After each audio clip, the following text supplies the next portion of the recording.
हामी मण्डलीभित्र धेरै दान वरदानले भरेका मानिसहरू भेटाउँछौँ, तर धेरैजनाको जीवनमा पवित्र आत्माको दान वरदान चाहिँ छ, तर उनीहरूको जीवनमा पवित्र आत्माको फल चाहिँ छैन।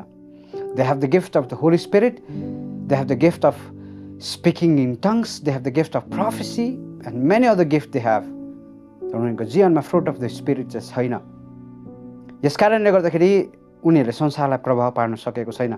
हामीसँग पवित्र आत्माको वरदान छ, हामी मण्डलीमा प्रभावशाली व्यक्ति बन्छौँ होला, तर पवित्र आत्माको फल विहीन हामी छौँ भने चाहिँ हामी संसारलाई प्रभाव पार्न सक्दैनौँ।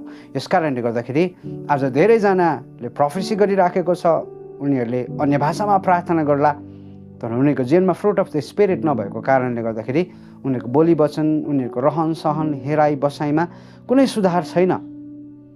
हाम्रो जीवनमा पवित्र आत्माको वरदान मात्र भएर काफी छैन, हाम्रो जीवनमा पवित्र आत्माको फल पनि त्यति नै जरुरी छ, त्यति नै अनिवार्य छ, अनि मात्रै हामी संसारलाई प्रभाव पार्न सक्दछौँ। पवित्र आत्माको वरदानहरू तपाईसँग छ होला, तर हामीले ध्यान दिनुपर्ने कुरा चाहिँ पवित्र आत्माको फल पनि हो। अब पवित्र आत्माको फलको विषयमा कुरा गर्छ भने द बुक अफ ग्यालेसियन्स 5:22 हामी त्यहाँ पवित्र आत्माको फलको विषयमा पाउँछ। त्यहाँ यसरी लेखिएको छ, the fruit of the spirit is love, joy, peace, long suffering, kindness, goodness, faithfulness, gentleness, self control and many more. धेरै पवित्र आत्माको फलको विषयमा लेखिएको छ।